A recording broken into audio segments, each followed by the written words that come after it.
What do they say in the Friday the 13th remake? Piss is sterile. No. No. I'd rather fucking die of thirst, thanks.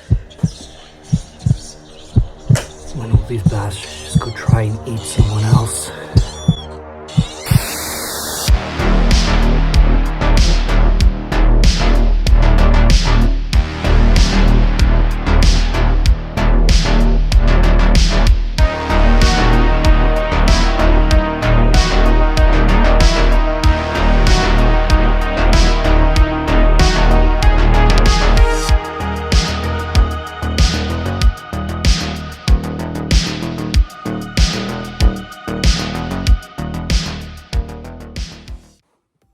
What's going on, guys? Welcome back to 31 Days of Horror. I am Morgan Film Fan. Let's jump into some scares. We are on day 20 with, of course, another zombie movie, and this is Dead Season from 2012. Never heard of this one, picked it up really cheap, and apparently this, from the blurb, was a zombie film on an island, like some kind of tropical island, and sounded cool, so I decided to check it out. I have some positive news on this one.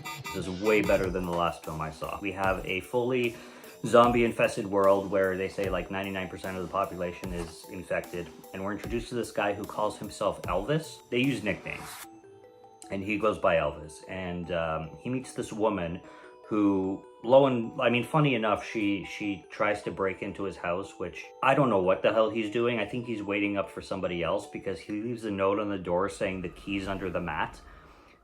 I'm like, why would you do that? Because I'm sure there's like rebels all over the place in a world like this, but he does that. And then lo and behold, this woman comes around and takes the key and breaks in and starts stealing food. And then he's like, what the fuck? But then he realizes that she's just hungry. So he lets her in and he feels safe enough around her, and they form a bond. So he had this plan to go to this island because he has a friend who he knows. He's from Nashville, this friend lives in Florida, and this friend in Florida knows of this island that apparently is supposed to be safe somehow. So he has the connection and he has plans to go to this island. He's already packing up food and everything. So this woman joins him, and this woman has a kid with her as well. So the kid comes along and they go meet the guy in Florida. The guy in Florida, hilariously enough, this is so ironic, is reading the book, The Zombie Survival Guide by Max Brooks, which is ironic because I mentioned that book in a previous review. I think it was for Rise of the Zombies. I brought that book up and I love that book. It's one of the most hilarious books ever written. Max Brooks, the same author who wrote World War Z, wrote The Zombie Survival Guide, or The Complete Guide to the Zombie Survival Guide, or something like that. And it is so friggin' detailed. It's so funny. The amount of detail to survive a zombie apocalypse in that book is just so funny. And this guy's reading it in the movie. So I'm like, I know that book. But anyway, that was just a little funny, ironic moment. They go to the island, they take a boat there. Unfortunately, this film does not shy away from child death. I'll just say that right off the bat because he spends little time on screen. And the two couple, like the guy and the girl, the guy Elvis and the girl, she goes by Tweeter. She also goes by a nickname.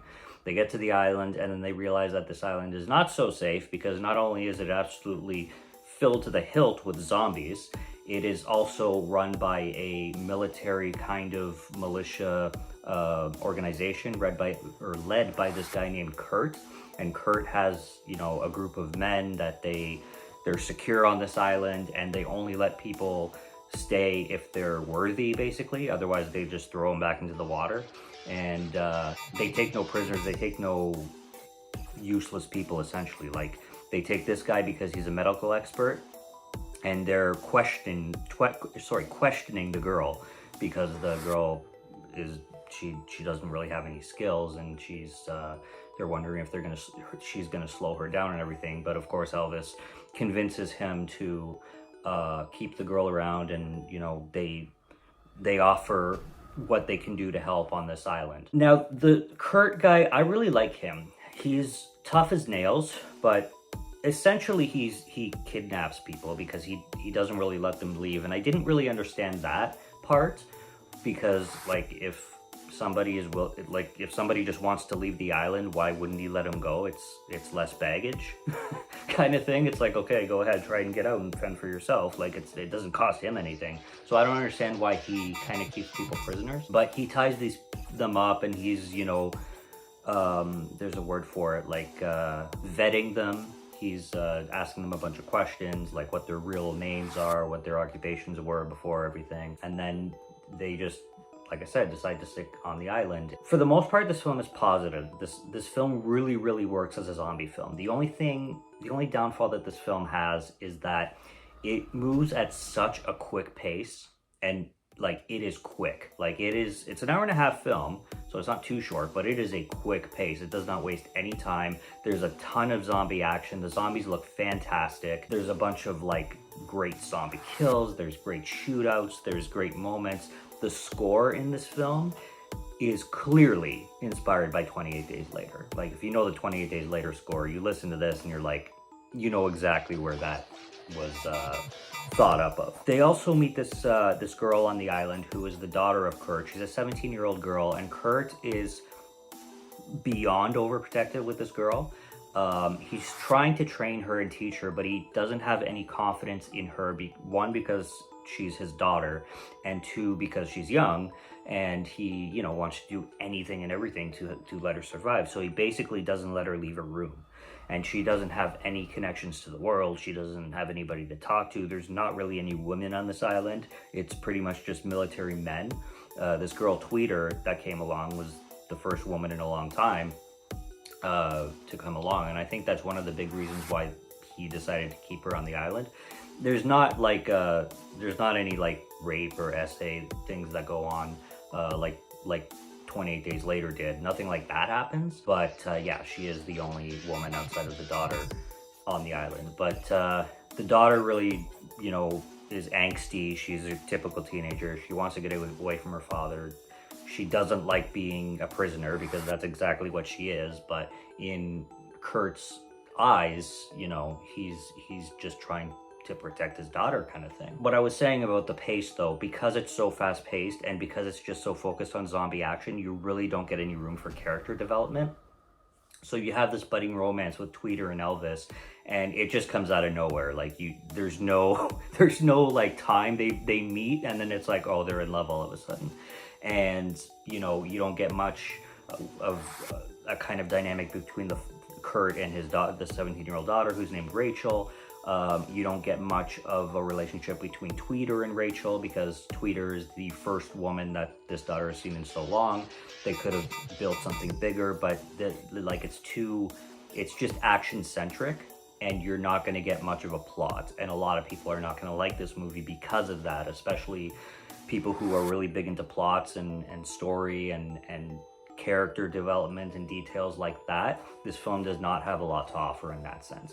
But it does have a ton to offer when it comes to the zombie action and a zombie movie. Like this is a classic action-packed, fast-paced zombie movie, and it works for that very, very well. Now, two things that I also wanted to mention. Again, very ironic. It's funny how these things happen. I wanted to watch this film that came out in 2023 called Decade of the Dead, and I've had it on my Tubi list for a while. Apparently, Decade of the Dead is a sequel to this, and I didn't even know. So, perfect timing. Now I can watch Decade of the Dead and expect a review, not for 31 Days of Horror, but expect a review for that in November. It's cool that I got to see this film, and now I get to see the sequel, which I wanted to see anyway, so that works out. And second thing, the girl who plays the 17-year-old girl, very pretty girl, her name is Corsica Wilson. And apparently, this girl was born in the Terceira island of Azores, where all of my family is from. And the Azores Islands belong to Portugal, and basically nobody knows about them unless you're from them. So they're really tiny islands. They're right in between Portugal and the United States or Canada. Yeah, this girl was born in Terceira, which is one of the islands, which is crazy because, you know, how many actors and actresses do you know from the Azores? Like, I know none. I know zero. I know of one show that's on Netflix, and I forget what it's even called, that is about like a cocaine thing that happened in the Azores. One show in my entire life that came from those islands. Just that show, and that's it. And this is like the first actress that I've ever heard of born on those islands. I'm just like, holy shit, what are the chances? A girl born where my parents basically were born, both of them, and not in Terceira, but they were born in a different island, one from San Miguel, one from San Jorge, which all belong to the Azores. It's crazy, just the irony of that. And apparently Tweeter and Rachel are in the Decade of the Dead, so it is a direct sequel, but apparently they're not marketing it as a sequel, really. But I digress on that. The film, like I said, is good. I enjoyed it a lot, but it is very fast-paced. It moves like, it doesn't waste any time, and it doesn't leave room for character development. But if you're okay with that, then it's got a ton of zombie action. And Kurt as a character, like I said, he's so divisive for me because I really like him. I really like his attitude, but he has such unlikable traits at the same time, although you can understand them. It's really weird. Like, you know, because like I said, he kidnaps the Elvis and Tweeter, and he basically holds him hostage, but at the same time, like, he's got these rough and tough morals, and it's just, I don't know, he's a very interesting character anyway. That's the gist of it. But anyways, that's Dead Season. I had a really good time with this one. Thank goodness, because of how much the last film disappointed me. And this is, for me, a recommendation. Just know who you are getting into it, and know what kind of you know, film fan you are, because like I said, not too much going on story-wise, really. But yeah, I talked enough about that one. Dead Season from 2012. We're done for zombie films, so next one is not going to be a zombie movie, but it is going to be interesting, hopefully. I'll just say it's from the cheesy 2010s era. So I'll leave it at that.